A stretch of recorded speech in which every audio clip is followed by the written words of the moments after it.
আসসালামু আলাইকুম, সবাইকে স্বাগতম জানাচ্ছি আজকের এই ব্র্যান্ড নিউ ভিডিওতে।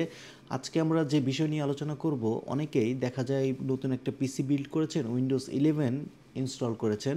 এখন এই উইন্ডোজে দেখা যাচ্ছে গুগল ক্রোম ব্রাউজার ওপেন করার পর জিমেইল কোনোভাবে ওপেন হচ্ছে না। তো আমি শুরুতেই এই কম্পিউটারটা যখন আমি কিনেছি, এটা যখন সেট আপ করেছি, তখন সব কিছু ঠিক ছিল। হঠাৎ করে আমার জিমেইল কোনোভাবে ওপেন হচ্ছিল না। পরবর্তীতে আমি ইউটিউব এবং বিভিন্ন ওয়েবসাইটে ঘাটাঘাটি করেও আমার প্রবলেমের সলভ পাচ্ছিলাম না। পরবর্তীতে প্রায় 5-6 দিন এটা নিয়ে গবেষণা করার পর, বিভিন্ন ভিডিও দেখার পর একটা ভিডিও আমি দেখি, যদিও দেখতে ইচ্ছা করছিল না কিন্তু দেখে ফেলি। ওই ভিডিওতে দেখা যায় কোনো অডিও ছাড়া জাস্ট একটা স্ক্রিন রেকর্ডিং তারা শেয়ার করেছিল যে কিভাবে আপনি জিমেইল ওপেন না হলে কিভাবে এটা ওপেন করা যায় এটা নিয়ে। তো আমি ভিডিওটা দেখি, দেখার পর সেই বিষয়গুলি অ্যাপ্লাই করার পর আমার জিমেইলটা একদম ঠিক হয়ে গিয়েছিল একদম মুহূর্তের মধ্যেই। তো দেখেন আমার জিমেইলটা ওপেন হচ্ছিল না, এখন ক্লিক করলেই জিমেইলটা ওপেন হয়ে যাচ্ছে। তো এটা কিভাবে করেছিলাম এটা নিয়ে হচ্ছে আজকের ভিডিও। তো চলুন শুরু করা যাক।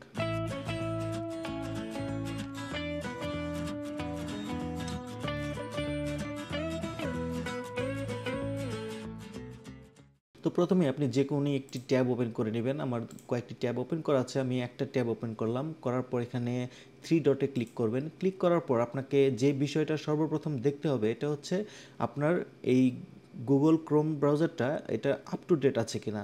তো এটা প্রথমে আপনি হেল্প মেনু থেকে অ্যাবাউট গুগল ক্রোম এখানে ক্লিক করবেন। ক্লিক করার পর দেখা যাবে এখানে যদি আপনার আপডেট করা না থাকে এখানে আপডেট অপশন আসবে ঠিক এই জায়গায়।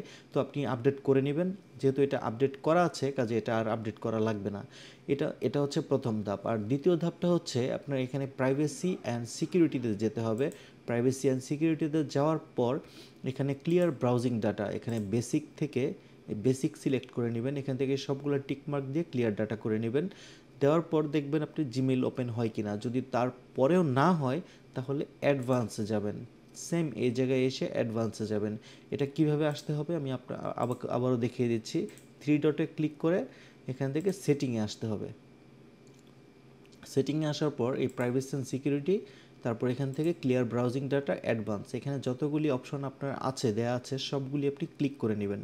ক্লিক করে এটা অল টাইম রাখবেন, অবশ্যই অল টাইম রাখার পর ক্লিয়ার ডাটা করে দিবেন। তেমনি বেসিকেরও এটা অল টাইম রাখতে হবে, রাখার পর ক্লিয়ার ডাটা করে দেবেন। দেওয়ার পরে দেখবেন আপনার জিমেলটা একদম ঠিক হয়ে গেছে। এটা আমি নিজে পরীক্ষিত এবং কি 100% কার্যকরী আমার মনে হয়। তো যদি এর পরেও না হয় তাহলে অবশ্যই আপনি কমেন্ট বক্সে জানাবেন কি এটা করতে গেলে আপনার কি প্রবলেম হচ্ছে বা আসলে হচ্ছে কিনা। হোক বা না হোক একটা কমেন্ট করে জানাবেন। যেহেতু চ্যানেলটি নতুন কাজে সবাই একটু কাইন্ডলি সাবস্ক্রাইব করে দিবেন। আরও সুন্দর সুন্দর অসংখ্য ভিডিও পেতে চ্যানেলটিতে বেল আইকনে ক্লিক করে দিবেন। ভিডিওটি সবার আগে পৌঁছে যাবে আপনার ইউটিউবে। ধন্যবাদ সবাইকে। আসসালামু আলাইকুম।